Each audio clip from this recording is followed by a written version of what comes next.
This is section 11.9, solving equations involving square roots. All right, so before, when we had x squared equals 9, to the inverse operation that we use is we took a square root of both sides. When we take a square root, we end up with the absolute value of x is equal to 3. Remember, every time we take a square root of a variable, we have to account for that negative. And to lose the absolute value, it equals plus or minus 3. When you have a square root, the inverse operation is to square it. When you square the square root, it negates it. And so we're just left with x equals 81. There's not two solutions, but only one. I'd like you to take a minute and do number 1 and 2. Pause the recording. All right, let's check our work. So we square the first one, and we end up with x equals 256. Make sure you know those perfect squares to 25. Number 2, you square both sides, and we get y equals 49. All right, even if there's more than one item under the radical, we square both sides, and then we get 2x equals 64. Remember, the square negates the radical.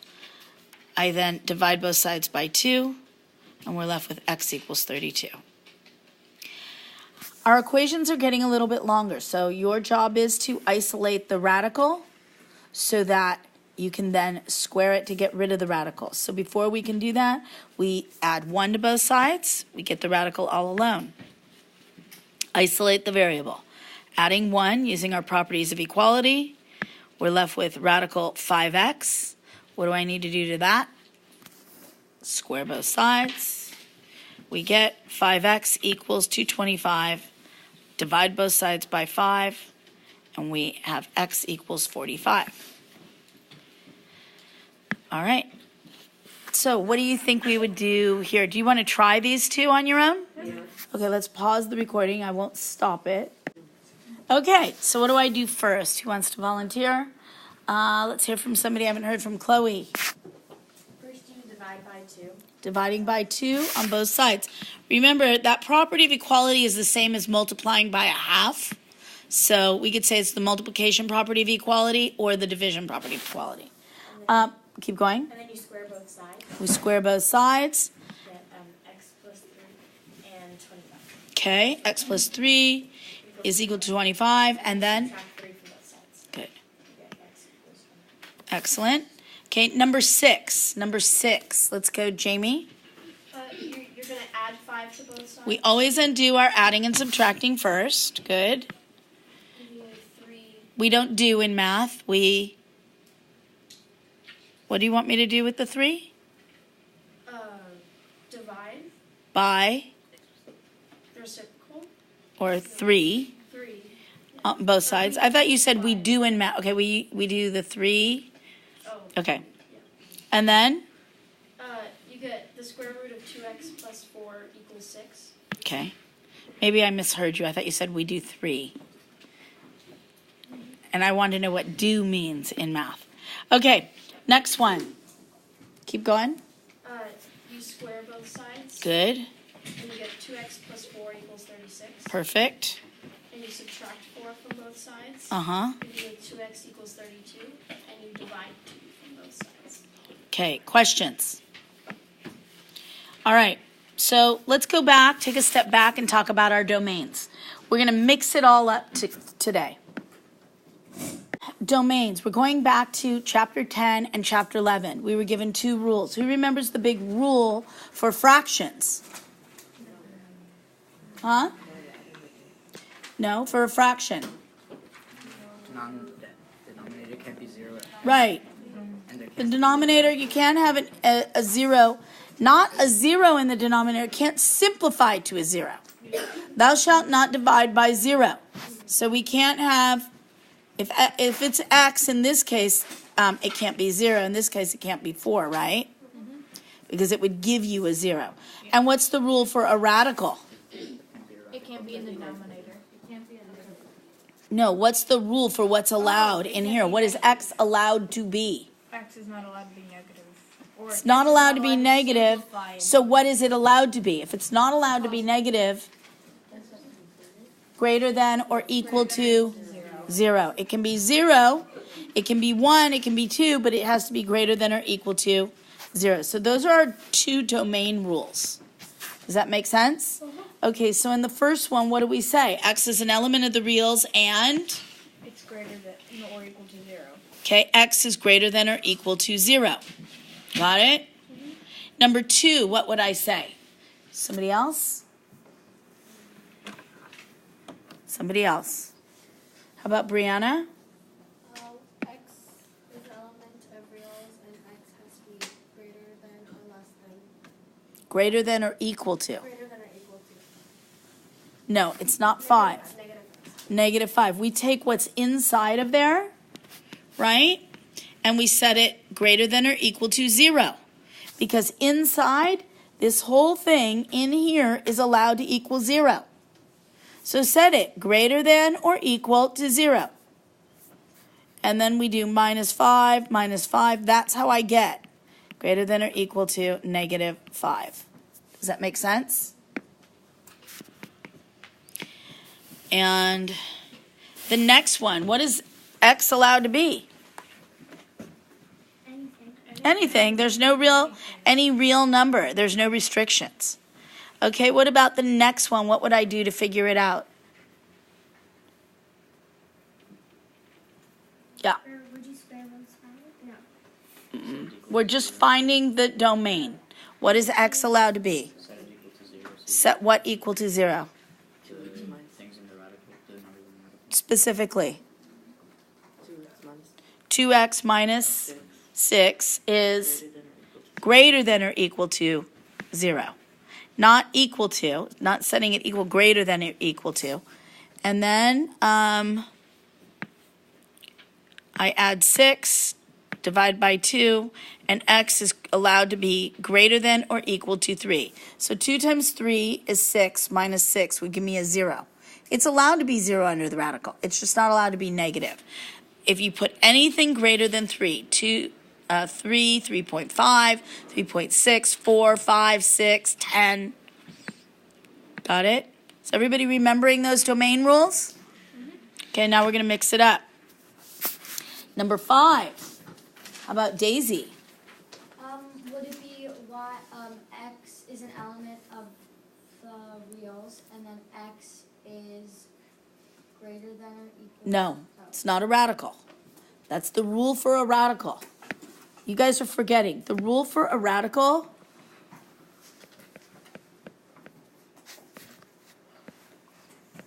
a negative here.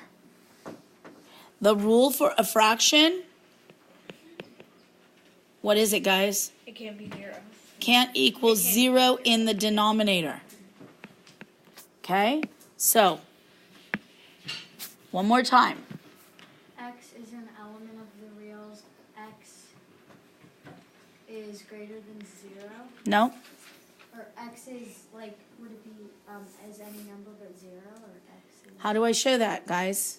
X is not equal to 0. Cannot, it's an element of the reals, and X cannot equal 0. Okay? Next one, number 6. Gracie? X is an element of the reals that is greater than or equal to 0. Yep, and we say X is greater than or equal to 0. How do I get that?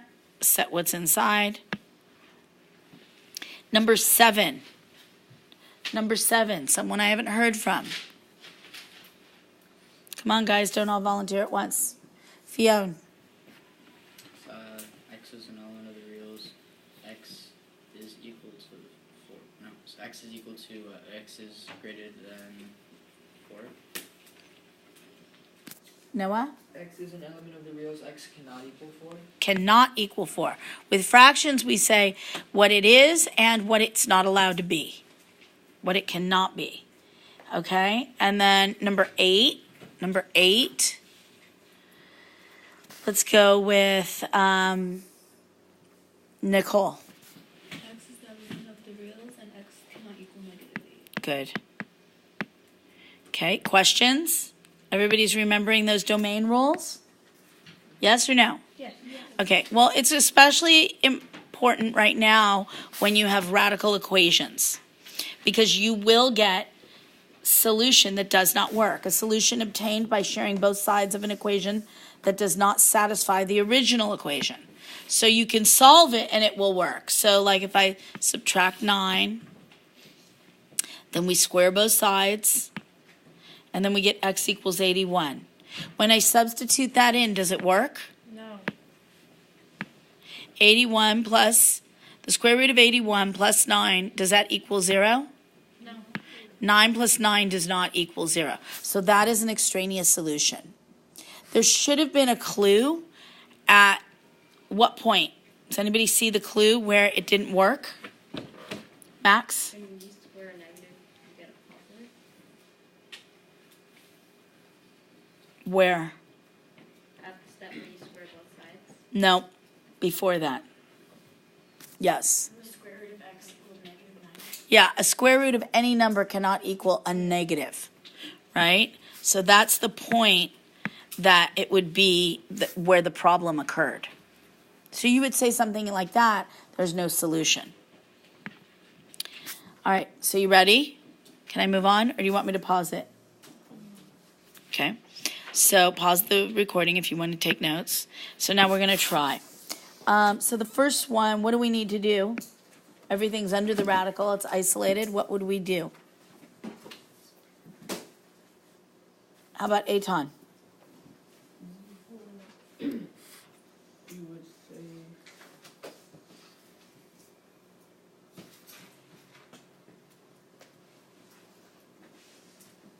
Grant? Okay.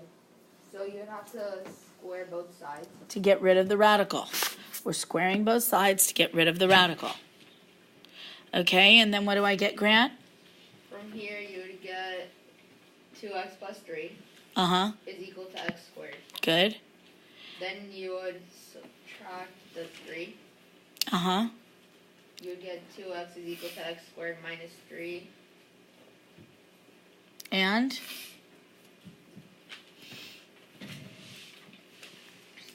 Two x equals x squared minus 3. Keep going. Would you divide it by 2? No. Otherwise, you're leaving the x there.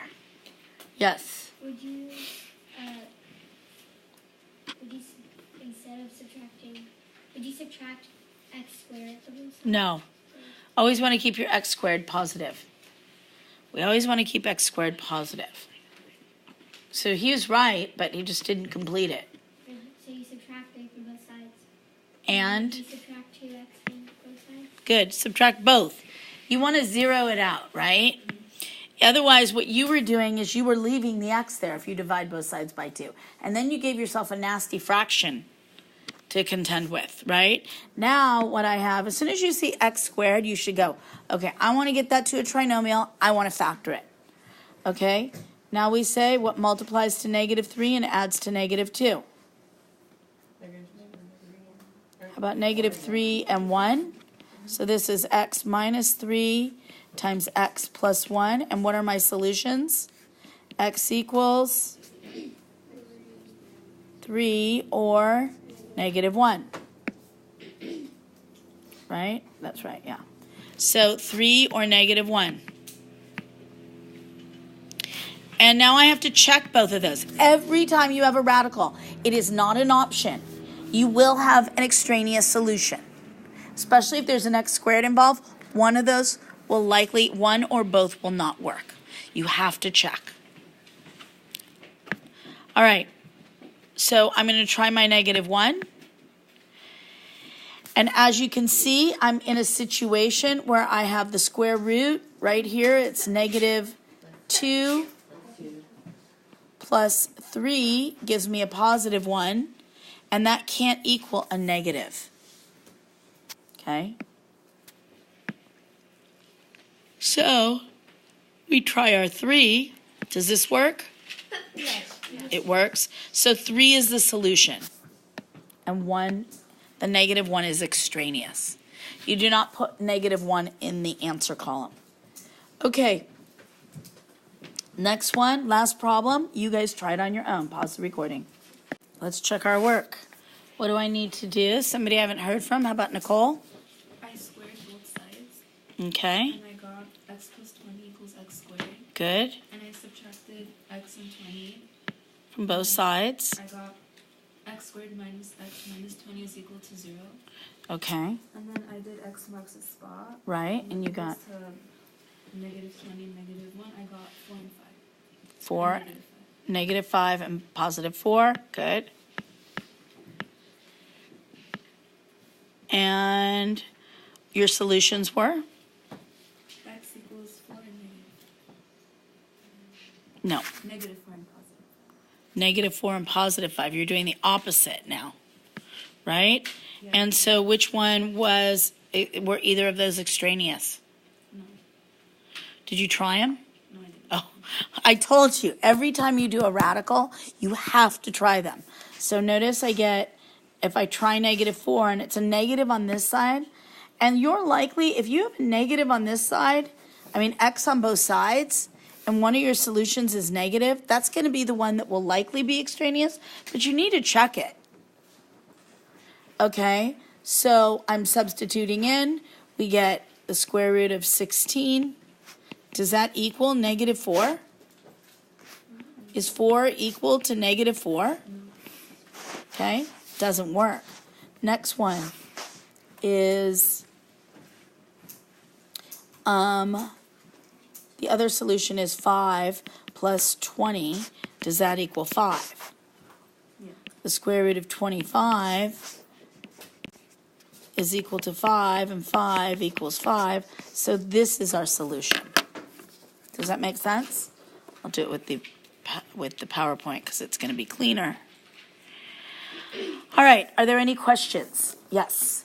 Why do you switch the positive 4 to negative 4 and negative Because you're forgetting what we really do, that we just don't, we get lazy with it. We do x plus 4 equals 0. Subtract the 4, x equals negative 4. We really just look at this. Once I know that this is positive 4, we look for the additive inverse here and the additive inverse here. We're really looking for our additive inverses right there. I didn't do that last time. Okay? And that's why you got the wrong answer and you didn't even try it. So it was unfinished.